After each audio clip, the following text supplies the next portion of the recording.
आकाश भी रुद्र की बात सुन गुस्से में गरजते हुए कहते हैं, रुद्र, रुद्र। उनसे भी तेज आवाज में दहाड़ते हुए कहता है, चिल्लाए मत मिस्टर आकाश राय चौहान। दोनों बाप बेटे को लड़ते देख दिग्विजय जी उनके बीच में आकर अपनी रोबदार आवाज में कहते हैं, शांत हो जाओ तुम दोनों। ये क्या हरकत है? और रुद्र तुम अभी अपने कमरे में जाओ। दिग्विजय जी के ऐसे कहने पर दोनों ने कुछ नहीं कहा, लेकिन अब भी वो दोनों एक दूसरे को घूर रहे थे। दिग्विजय जी ने जब दोनों को एक दूसरे को घूरते देखा तो इस बार थोड़ा कड़क आवाज में कहते हैं, रुद्र मैंने कहा अपने कमरे में जाओ। इस बार रुद्र आकाश जी को घूरता हुआ वहां से तेज कदमों से चलकर सीढ़ियों से होते हुए ऊपर चला गया। रुद्र के जाने के बाद दिग्विजय जी आदेश देते हुए कहते हैं, आकाश, तुम मेरे साथ चलो, मुझे तुमसे कुछ जरूरी बात करनी है। इतना बोल वो भी अपने कमरे की तरफ चले गए। आकाश जी काफी गुस्से में थे, लेकिन अपने पिता की बात उल्लंघन न करते हुए अपने गुस्से को एक गहरी सांस लेकर काबू करते हुए वहां से दिग्विजय जी के कमरे की ओर चल दिए। सबके जाने के बाद रेहान भी बिना कुछ कहे वहां से चला जाता है। धीरे धीरे सब अपने कमरे में चले जाते हैं। वहीं दूसरी तरफ अन्या को इस मैटर की कोई खबर ही नहीं थी। वो तो बैकयार्ड में बने पुराने कमरे से कुछ पुरानी यादें खुशी खुशी पीछे के रास्ते से ऊपर लेकर जा रही थीं। तभी सामने से आते रुद्र की नजर उस पर पड़ी और साथ ही उसके हाथ में पकड़ी वो पुरानी चीजों को देखा, जिससे उसका कुछ मीठा तो कुछ दर्द भरा बचपन जुड़ा था। वो ये सब देख और आग बबूला हो जाता है और गुस्से में आगे बढ़कर झटके से अन्या का हाथ पकड़ लेता है। उसके अचानक ऐसा करने से अन्या कुछ सहम जाती है और साथ ही उसके हाथ से वो बॉक्स छूटकर नीचे गिर जाता है। रुद्र किसी बात की परवाह न करते हुए अन्या को गुस्से में लगभग घसीटते हुए अपने साथ ले जाता है। रुद्र अन्या को गुस्से में कहीं ले जा रहा था। उसने इतनी कसकर अन्या का हाथ पकड़ता कि उसके हाथ की चूड़ियां टूटकर जमीन पर बिखर रही थीं और साथ ही कुछ टुकड़े उसके और रुद्र दोनों के हाथ में चुभ दोनों के खून एक दूसरे में मिलकर नीचे गिर रहे थे। रुद्र के ऐसे करने पर अन्या तो एक पल के लिए सुन पड़ जाती है, पर कुछ कदम चलने पर उसे होश आता कि रुद्र की पकड़ का वो अपने हाथों को देखती है, जहां उससे अब काफी दर्द हो रहा था। लेकिन रुद्र के गुस्से को देख अन्या कुछ कह नहीं पा रही थी। शब्द जैसे उसके गले में ही अटक से गए, उसका दिल दिमाग ही दोनों सुन पड़ चुका था।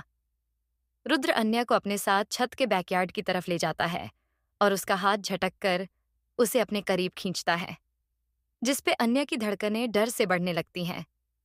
रुद्र अन्या का झुका हुआ सिर अपने दूसरे हाथ से उसके जबड़े जकड़ते हुए ऊपर उठता है। अन्या उसके ऐसे करने पर सीधा उसकी आंखों में देखने लगती है। रुद्र की आंखों में नफरत, गुस्सा और साथ ही कुछ पुराने दर्द थे जो अन्या साफ देख सकती थी। रुद्र गुस्से में कहता है, तुम्हें कितनी बार समझाना पड़ेगा? दूर रहो मुझसे और मेरी जिंदगी से और साथ ही मेरे घर के मामलों से भी। तुम बस यहाँ सिर्फ मेरे दादाजी ख्वाहिश पे टिकी हो, वरना तुम जैसी को तो मैं अपनी आंख उठाकर भी देखता नहीं। मेरे घर वालों के मामले में इंटरफियर करने की जरूरत नहीं है।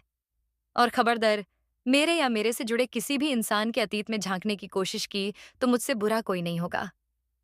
जो तुम अच्छी बहू बनने का ये नाटक कर रही हो, यही करो तुम सबको बेवकूफ बना सकती हो, धोखा दे सकती हो, पर मेरे सामने ये तुम्हारा नाटक नहीं चलेगा। वक्त खत्म होते ही मैं तुम्हें इस घर और सबकी जिंदगी से ऐसे फेंक दूंगा कि किसको तुम्हारी कभी याद नहीं आएगी। ये जो अच्छा बन के यहाँ के ऐशो आराम पर हमेशा के लिए राज करना चाहती हो ना, तो ये बस तुम्हारा सपना ही रह जाएगा। तुम जैसी लड़की को मैं अच्छे से जानता हूँ। सामने कुछ और, पीठ पीछे कुछ और, साथ ही पैसों के लिए कुछ भी कर जाए। तुम जैसी का तो कोई ईमान नहीं होता, आज किसी की तो कल किसी और की। लेकिन जब तक इस चौहान परिवार की बहू होने का नाम तुमसे जुड़ा है, याद रखना, इसके इज्जत पर जरा सी आंच आई तो वो तुम्हारी जिंदगी का आखिरी पल होगा। इतना बोल रुद्र झटके से अन्या को छोड़ देता है और वहां से निकल जाता है। रुद्र ने एक बार भी नहीं देखा कि अन्या किस हाल में है। वही अन्या रुद्र के शब्द से काफी हर्ट हुई थी। वो बस अपनी धुंधली आंखों से रुद्र को जाता देख रही थी। बादल काफी जोर से गरज रहे थे। तेज हवाएं जैसे सब कुछ उड़ाकर ले जाने के फिराक में थीं। कुछ देर में काफी तेज बारिश भी होने लगती है। बारिश के साथ साथ अन्या के आंसू थमने का नाम नहीं ले रहे थे। वहीं दूसरी तरफ दिग्विजय जी अपने कमरे की खिड़की के बाहर बारिश को देखते हुए खामोश खड़े थे। और साथ ही आकाश जी उनके पीछे खामोश से अपने पिता को देख रहे थे। वो दोनों जब से कमरे में आए थे, आकाश जी ने ना कुछ कहा, न दिग्विजय जी ने कुछ। दिग्विजय जी बाहर बारिश को देख एक दुखी स्वर में कहते हैं, उस दिन भी कुछ ऐसा ही तूफान आया था और हमारी कौशल्या बहू को अपने साथ ले गया। उनका ऐसा कहना आकाश जी की आंखों में नमी तैर गई, जैसे उनके आंखों के सामने कौशल्या का दर्द भरा चेहरा आ गया। दोनों उस पल जैसे कमजोर पड़ चुके थे। दिग्विजय जी अपने जज्बातों को काबू कर पलटकर आकाश जी के कहते जरूर हैं, लेकिन उसमें छुपा दर्द वो चाह कर भी नहीं छुपा पाते। आकाश, अगर तुमने अपनी पत्नी खोया है, तो हमने भी हमारी बेटी जैसी बहू खोई है। रुद्र और रेहान ने अपनी माँ खोई है, जिस वक्त रेहान को तुम्हारी सबसे ज्यादा जरूरत थी। तुमने उसे दोषी ठहराकर उसे खुद के नफरत की वजह बना दी है। ये तुम्हारी आज तक की सबसे बड़ी गलती है, जिससे तू ये सुधारना नहीं चाहते। और आज तुमने अपने बड़े बेटे से जिस लहजे में बात की, ये बिल्कुल मुनासिब नहीं था। आकाश जी उनकी बात शांति से सुन रहे थे। वो रुद्र के बारे में सुन कुछ उखाड़ते हुए कहते हैं, लेकिन पापा, रुद्र ने मेरी कौशल्या का सपना तोड़ना चाहा। मैं आकाश जी के इतना ही कहते दिग्विजय जी गुस्से में कहते, रुद्र ने ऐसा कुछ नहीं किया है, आप शायद भूल रहे हैं। वो जितना कर्क हो, गुस्से में हो, लाख बुरा हो, लेकिन अब भी उनके अंदर कौशल्या के संस्कार हैं, आदर्श हैं। वो कभी ऐसा कुछ नहीं कर सकते जिससे उनकी माँ के नाम को ठेस पहुंचे। और रही बात कौशल्या के आश्रम की, तो आपके जाने के लिए बता देता हूँ। आश्रम के जमीन के बगल वाले हिस्से में एक दलदल बन चुका है, जो अब आश्रम के लिए खतरा बनते जा रहा था। और साथ ही आसपास कुछ ऐसी बीमारी और वनस्पति अभाव के कारण आश्रम में रहने वाले लोगों के लिए खतरा हो चुका है। ये सारी बात जैसे रुद्र को पता चली, उसने आश्रम दूसरी बेहतर जगह शिफ्ट करने का ऑर्डर दिया और साथ ही मुझसे इस बारे में बात की। वो भले ही पुराना आश्रम खाली कर रहा है, लेकिन वहां के रहने वाले लोगों को नुकसान के लिए नहीं, उनकी भलाई के लिए। इस बात की खबर सिर्फ रुद्र और मुझे है। आश्रम में रहने वाले लोगों को कोई डर ना हो, इसलिए ये सारी बात उनसे छुपाई है। रुद्र का इरादा अपनी माँ के सपने को तोड़ना नहीं, बल्कि उससे और फूलता फलता देखना है। आपकी तरह सबको अभी रुद्र गलत लग रहा होगा, लेकिन जिस दिन ये सारी सच्चाई लोगों के सामने आएगी, उन्हें तब रुद्र के फैसले पर नाज होगा। दिग्विजय जी अपनी बात पूरी कर आकाश जी की तरफ देखते हैं। वो अभी अपने सोच में घूम थे। उनके चेहरे के भाव से ये साफ था कि उन्हें अब अपनी गलती का पछतावा है, लेकिन अपने इतने सालों के दर्द के पीछे उसे दबते हुए वो फिर से कहते हैं, लेकिन ये सारी बातें उससे मुझसे कहनी चाहिए। आखिर वो आश्रम मेरे देख रेख में है। उसने मुझसे पूछा तक जरूरी नहीं समझा। उनकी बात सुन दिग्विजय जी उनकी बेवकूफ़ी पर हल्का हंस देते हैं। वो समझ जाते हैं कि इतने सालों की रिश्तों में पड़ी दुल ऐसे अचानक तो नहीं दुलने वाली। अब चाहे रुद्र लाख सही, लेकिन दुल पड़े चश्मे से तो सब दुधला ही दिखेगा। वो ये सुन आकाश जी को देख कहते हैं, उसने मुझसे पूछा था, और मुझे नहीं लगता कि अब तुम्हें मेरे फैसले पर भी सवाल उठाने की जरूरत है। दिग्विजय जी का यह कहना आकाश जी को निशब्द कर देता है। वो हर फैसले को नकार सकते थे, सिवाय अपने पिता के। आकाश जी अपना सिर हाँ में हिलाते हुए वहां से चले गए। दिग्विजय जी आज ये सब देख काफी हर्ट थे। अंदर से परिवार के लिए टूट नहीं सकते थे। वो वहीं बेड पर आकर लेट गए। रुद्र अपने कमरे में काफी बेचैन सा बैठा था। जब से उसने अन्या को बुरा भला कहा था, उसके दिल में एक टीस सी उठ रही थी। रुद्र को समझ नहीं आ रहा था कि उसने किस हक से अन्या को इतना सुनाया। आखिर जब वो उसके लिए मायने नहीं रखती, तो फिर वो किस हक से अन्या के हर छोटी छोटी हरकत पर रिएक्ट करता है। उसका अन्या के करीब किसी और को देखना बर्दाश्त नहीं, न किसी का छूना उसे बर्दाश्त है, न अन्या को खुद से दी हुआ तकलीफ बर्दाश्त है। उस दिन अन्या के दिग्विजय जी से उसके अतीत से जुड़ा सवाल सुनते ही उसे एक अनजाना डर लग गया कि अन्या कहीं उसके दर्द और तकलीफ से रूबरू ना हो जाए। इसलिए उसने दिग्विजय जी को माना कर दिया कुछ भी कहने को। उसका दिल कर रहा था कि वो जाए, अन्या के पास उसके सीने से लगकर अपने कहे गए शब्दों के लिए माफी मांगे। रुद्र खुद जानता था कि वो कितनी साफ दिल की है और उसके जैसा कोई नहीं। वो डरता था अपने जज्बातों को बयां करने से वो कमजोर पड़ जाएगा।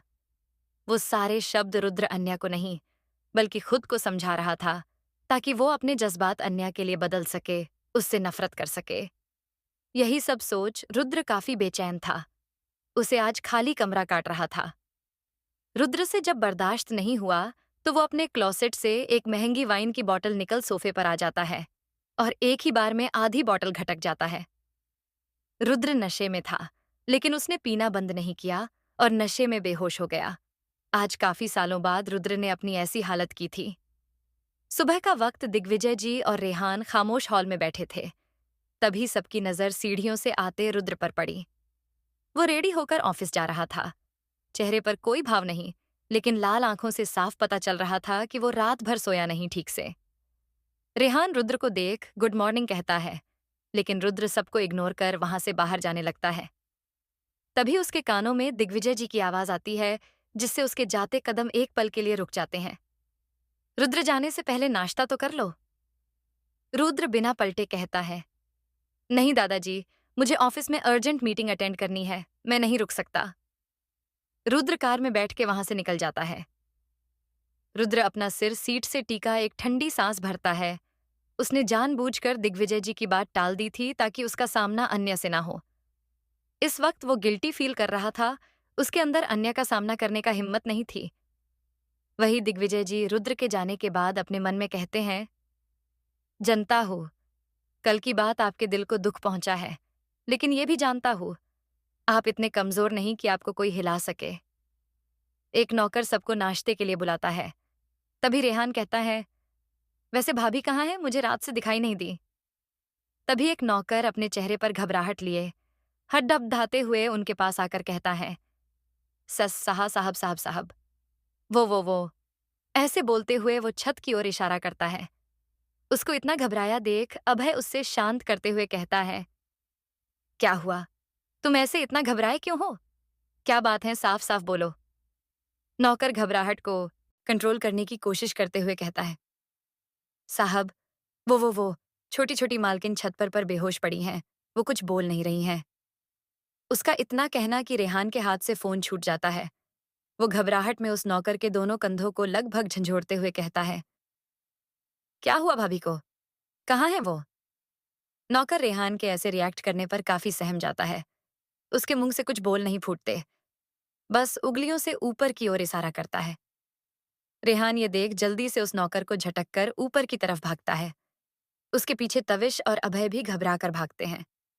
दिग्विजय जी भी अपनी बूढ़े कदमों से अपने रफ्तार से भी अधिमात्रा में चलते हैं। रेहान घबराते हुए छत पर आता है और इधर उधर अन्या को देखने लगता है। नौकर रेहान को बैकयार्ड के साइड ले जाता है। रेहान ने जब अन्या को छत पर बेहोश देखता तो घबरा गया। वो जल्दी से भागकर अन्या का सिर अपने एक हाथ से उठाकर अन्या के चेहरे को थप थप कर उसे पुकारने लगा, भाभी, क्या हुआ आपको, भाभी उठो, आप कुछ बोल क्यों नहीं रही हो। भाभी। अभय और तविश भी अब तक अन्या के पास आ चुके थे। अभय अन्या की पल्स और सेंस चेक करते हुए कहता है, भाभी की सेंस बहुत धीमी चल रही है और काफी तेज बुखार है। तविश भी अन्या की हालत देख कहता है, भाभी के कपड़े भी गीले हैं, मतलब वो कल रात से यही हैं बारिश में। रेहान ये सब सुन और घबरा गया और अन्या के सिर को अपने सीने से लगाते हुए कहता है, भाभी, आपको कुछ नहीं हो सकता। माँ के जाने के बाद अब मैं आपको नहीं खो सकता, कुछ नहीं होगा आपको। रेहान चीख कर कहता है, कोई एम्बुलेंस बुलाओ, भाई को भी बुलाओ। अभय रेहान को शांत करते हुए कहता है, रेहान शांत हो जाओ, एम्बुलेंस को कॉल कर दिया, आती ही होगी। हम भाभी पहले नीचे लेकर चलते हैं। तभी रेहान की नजर अपने हाथ में लगे खून पर जाती है। ये देख वो घबरा जाता है। ये खून अन्या के सिर से बह रहा था। एम्बुलेंस अब तक नहीं आई थी। अभय ने अन्या को अपनी गाड़ी में ले जाने का सोचा। सब जल्दी से अन्या को हॉस्पिटल रवाना हो गए। दिग्विजय जी को संभालकर तविश दूसरी कार में ले आया। इस वक्त दिग्विजय जी का दिल काफी घबरा रहा था। उनके जहन में बारिश और उससे जुड़ी अतीत का वो ना मिटने वाला दर्द था। एक बार फिर ना हो कि इतिहास दोबारा लौट आए। अन्या को लेकर रेहान और अभय हॉस्पिटल के लिए निकल गए थे। रेहान पीछे बैठ कब से अन्या को पुकार रहा था, भाभी भाभी, आंखें खोलना भाभी, आप ऐसे शांत बिल्कुल अच्छी नहीं लग रही हो। उठो भाभी, एक बार आंखें खोलो ना प्लीज भाभी। अब रेहान कुछ रुवाशा हो गया। उससे अन्या की ऐसी हालत देखी नहीं जा रही थी। उसके आंसू अन्या के चेहरे पर गिर उसे भिगो रहे थे। अभय बैक व्यू मिरर से रेहान को ऐसे देख उसे हौसला देते हुए कहता है, रेहान शांत हो जाओ, भाभी को कुछ नहीं होगा, हम 10 मिनट में हॉस्पिटल पहुंच जाएंगे। तुम रुद्र को फोन करो, उसे जल्दी हॉस्पिटल आने को कहो, वहां उसकी जरूरत होगी। अभय की बात सुन रेहान खुद को शांत करते हुए हाँ में सिर हिलाते हुए अपना पॉकेट टटोलता है। उसे अपना फोन न मिलता देख अभय उसे अपना फोन पास करता है। रेहान 2-3 बार ट्राई करता है। रुद्र का नंबर नॉट रीचेबल आ रहा था। भाई का फोन नहीं लग रहा है। अब रुद्र को फोन न लगते देख रेहान वापस से कुछ घबरा गया। अभय उसे शांत करते हुए कहता है, शांत हो जाओ रेहान, तुम अमन को कॉल करो, हॉस्पिटल हम बस पहुंच गए हैं। रेहान हाँ में सिर हिलाते हुए अमन का नंबर डायल करता है। फुल रिंग पर भी जब अमन फोन नहीं उठता है तो रेहान फोन साइड में रख देता है। अब तक कार हॉस्पिटल के आगे रुक चुकी थी। रेहान और अभय अन्या को लेकर अंदर भागते हैं। अभय ने पहले ही हॉस्पिटल में इन्फॉर्म कर दिया था, इसलिए बिना किसी देरी के अन्या को सब इमरजेंसी रूम में ले जाया गया। इस वक्त रेहान हद से ज्यादा घबराया हुआ था। अभय उसे हौसला देता है। अब तक दिग्विजय जी और तविश भी हॉस्पिटल पहुंच गए थे। सब अन्या के हालत जाने के लिए बेकरार थे, पर जब तक डॉक्टर उससे चेक कर बाहर नहीं आ जाते कोई कुछ नहीं कह सकता था। एक एक पल काटना मुश्किल हो गया था। अन्या की फिक्र के चलते अब किसको रुद्र को इन्फॉर्म करने का सूद ही नहीं रहा। 15 मिनट के बाद डॉक्टर अन्या को चेक कर बाहर आते हैं। सब उनके पास आते हैं।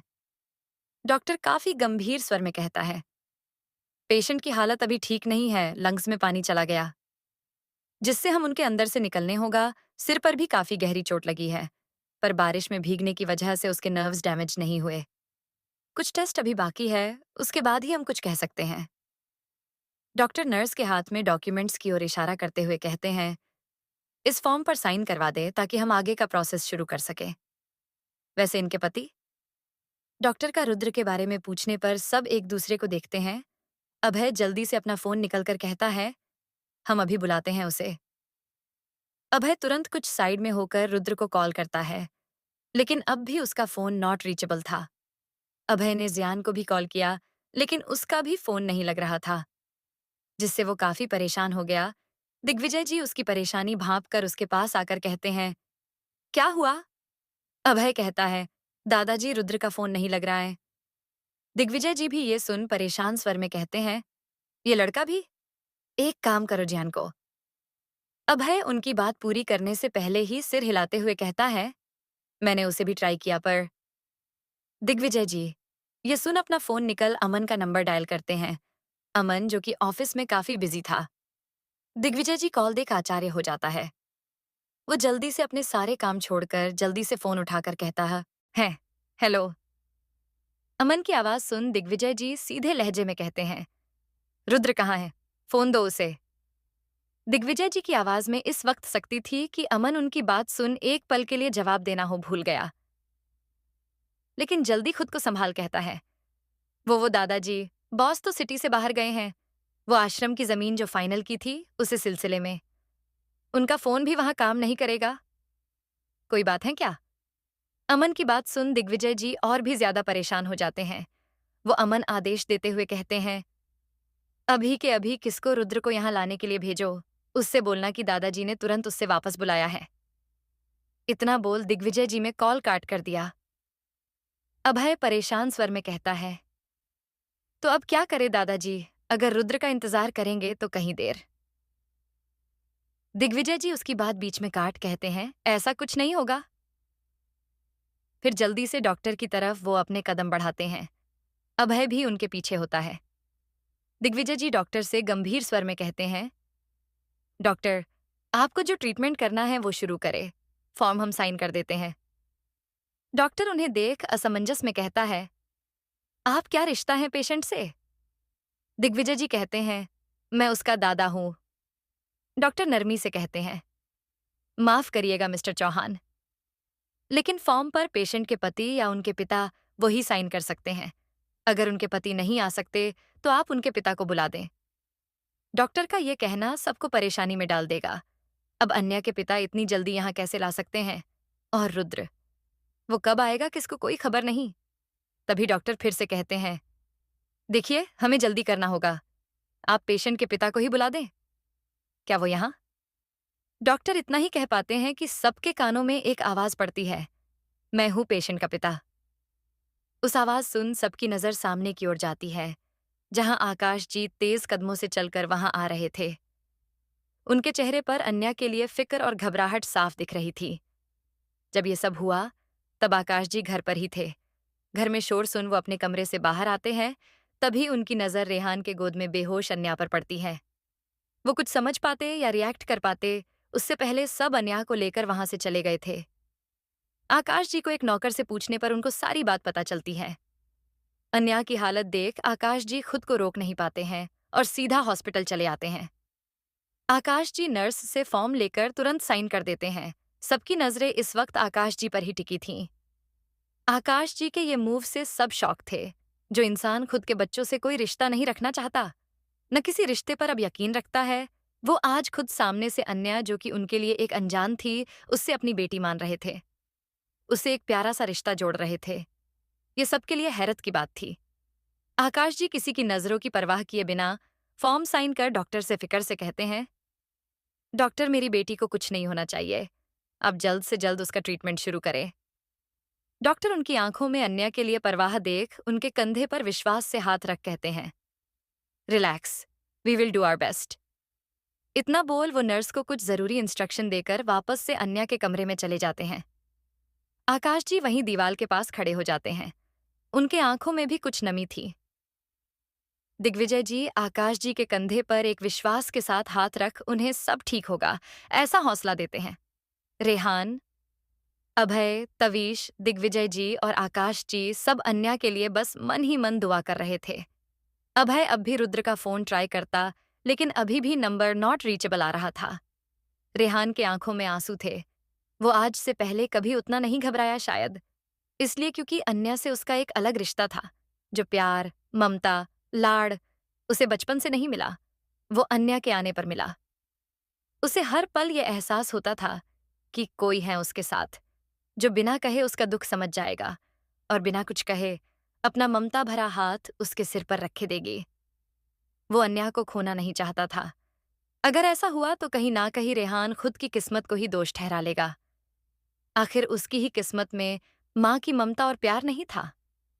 सब बेसब्री से अब डॉक्टर का इंतजार कर रहे थे। 1 से 1.5 घंटे के बाद डॉक्टर अपने चेहरे पर परेशानी के भाव लिए बाहर आते हैं। उनका चेहरा ही सबको घबरा देता है। रेहान भागकर डॉक्टर के पास आकर कहता है, डॉक्टर मेरी भाभी कैसी हैं? वो ठीक हैं? डॉक्टर उसकी घबराहट देख उसे शांत करते हुए कहते हैं, रिलैक्स, वो ठीक है फिलहाल, लेकिन अन्या ठीक हैं ये जान। सब राहत की सांस लेते ही कि उनका बट कहना और साथ ही परेशानी के भाव चेहरे पर दिखने सब वापस टेंशन में आ जाते हैं। दिग्विजय जी जल्दी से डॉक्टर से पूछते हैं, डॉक्टर, बट क्या? डॉक्टर उनकी बात सुन कुछ संकुच रहे थे। अभय भी बीच में कहता है, कुछ गलत डॉक्टर? जल्दी बताइए क्या हुआ है? डॉक्टर सबके घबराए हुआ चेहरा देख एक गहरी सांस लेकर कहते हैं, देखिए, हमसे जितना बन पाया हमने पूरी कोशिश की, लेकिन दवा और ट्रीटमेंट से ज्यादा जरूरी पेशेंट की विल पावर है। जो इस वक्त पेशेंट के अंदर बिल्कुल नहीं है, वो हमारे ट्रीटमेंट का जैसे रिस्पॉन्स ही नहीं कर रही है। उन्हें काफी हाई फीवर होने की वजह से अब ज्यादा मेडिसिन के डोज भी नहीं दे सकते। ये पेशेंट की जान पर भी खतरा हो सकता है। अगर पेशेंट को लास्ट 15 से 18 घंटे में होश नहीं आता, देन बोल डॉक्टर रुक सबके चेहरे देखने लगते हैं, जो उनकी बात सुन सफेद पड़ चुके थे। तभी रेहान घबराते हुए कहता है, देन व्हाट डॉक्टर? डॉक्टर कहता है, फिर यह बहुत ही खतरनाक होगा, उसकी जीवित की संभावना बहुत ही कम हो जाएगी। ये सुन रेहान दम से चेयर पर गिर गया। उसे अब ये डर अंदर ही अंदर खा रहा था। डॉक्टर अपनी बात कहकर सबकी आंखों में डर छोड़ वहां से चले गए। किसको कुछ समझ नहीं आ रहा था कि आखिर अब क्या करे, सिवाय इंतजार के कुछ नहीं कर सकते थे। ये लड़ाई अन्या की थी जिससे उसे खुद लड़नी थी, लेकिन शायद वो लड़ना नहीं चाहती थी। शायद उसकी जीने की इच्छा ही मर गई। सब अब बस भगवान से अन्या के ठीक होने की दुआ मांग रहे थे। बीते वक्त के साथ सबके अंदर का डर बढ़ते जा रहा था। रेहान तो बेसुध सा बैठा था। तविश और अभय उसको संभाल रहे थे। आकाश जी आज अन्या की जिंदगी की भीख मंगाने 25 साल बाद मंदिर की चौखट पर पहुंच गए थे। कौशल्या जी के जाने के बाद आकाश जी को अब किसी चीज की चाह ही नहीं रही और साथ ही भगवान से बैर कर बैठे थे।